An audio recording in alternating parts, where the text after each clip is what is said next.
Bonjour, je suis Marie et je me suis fixé comme objectif d'amener de la visibilité aux auteurs et aux autrices, des idées de lecture aux lecteurs et aux lectrices et qui sait, de se faire remarquer par les maisons d'édition.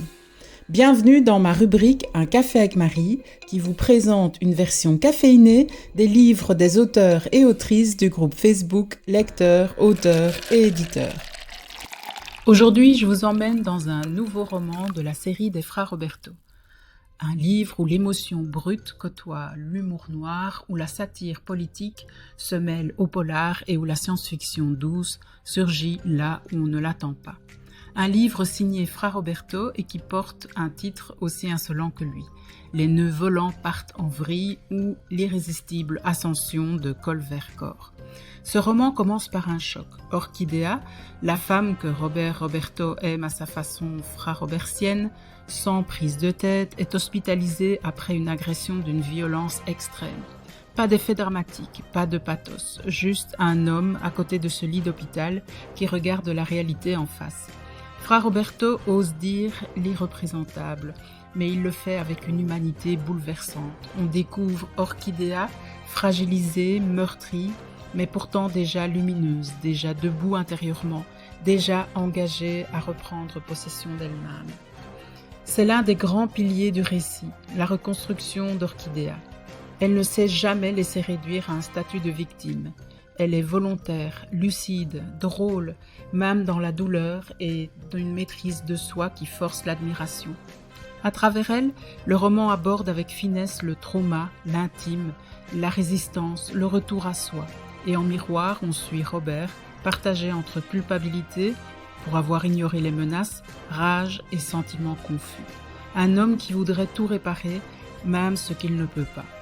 Pendant que Robert veille sur elle, une autre intrigue se déroule, celle d'un magnat populiste, col vers corps, en pleine ascension politique.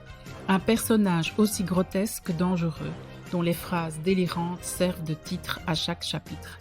Et là, impossible de ne pas sourire, impossible aussi de ne pas frissonner, parce que Fra Roberto montre quelque chose de très juste. Le ridicule et la menace vont parfois de pair.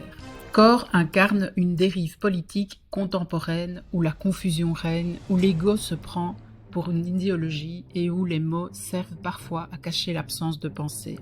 Mais Corps n'est pas le seul danger. Dans son ombre gravite une galerie de personnages inquiétants. Dicky, idéologue lubrique et brutal, Iron, mercenaire sans scrupules, et surtout Olide, ingénieur créateur de génie, déjà rencontré dans une enquête précédente de Fra Roberto, qui manipule la technologie et l'IA comme d'autres manipulent les foules. Car oui, au cœur de ce roman noir se cache une dimension presque futuriste. Des androïdes hyper réalistes, des machines capables de tromper l'œil et la conscience, une menace subtile, glaçante, terriblement plausible. Ce mélange des genres, c'est l'une des grandes réussites du livre. Fra Roberto passe du thriller politique au drame intime, de la satire à la science-fiction, du rire franc à la boule dans la gorge, sans jamais perdre son lecteur. Et s'il y parvient, c'est grâce à une galerie de personnages, tous plus vivants les uns que les autres. Il y a bien sûr Robert, ex-enquêteur auprès de la Commission européenne, narrateur désabusé mais profondément humain. Il y a Orchidea, réaliste, lumineuse et déterminée. Il y a Horter, dit le trapu, mélange irrésistible de rudesse, de tendresse et de fidélité absolue. Il y a Sœur Roberta, flamboyante, drôle et essentielle. Il y a tous les autres, Célim, Denis, Huguette, la maternelle tante Flavie, les mercenaires, les politiciens, les figures secondaires. Chaque personnage a une voix, un rythme, une présence. Il suffirait de peu pour qu'on les entende parler. L'univers du roman est tout aussi vivant. On traverse la Belgique, ses contradictions politiques. On s'arrête pour une visite dans les quartiers populaires de Liège, ses cafés, ses rues pluvieuses. On ressent les odeurs, les textures, les atmosphères. Fra Roberto a ce talent rare, ancrer une intrigue complexe dans une réalité très concrète, très incarnée, presque tactile. Au fil de son écriture, la Belgique n'est pas un décor, c'est une respiration. Mais ce qui marque le plus, c'est le style. Un style oral, direct, bourré d'argot, de wallon, de néologismes délicieux, d'autodérision, de poésie inattendue.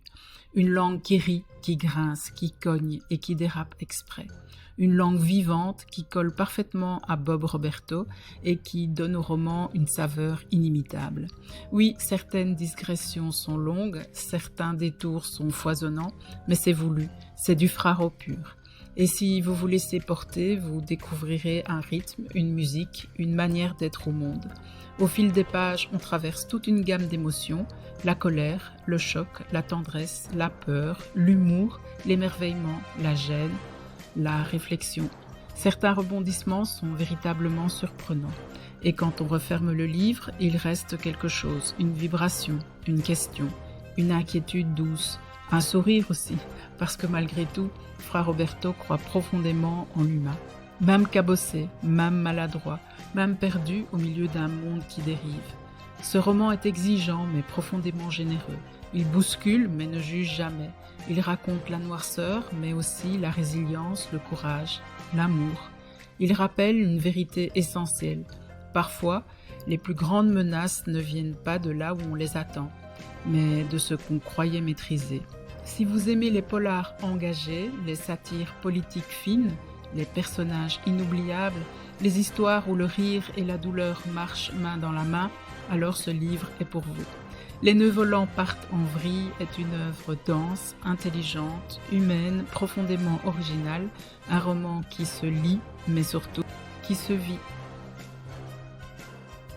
Si cette chronique vous a plu, n'oubliez pas de mettre un pouce, de vous abonner à la chaîne et de brancher les notifications pour ne rien manquer. Merci d'avoir partagé ce café avec moi. On se retrouve très vite pour de nouvelles aventures littéraires. Au revoir.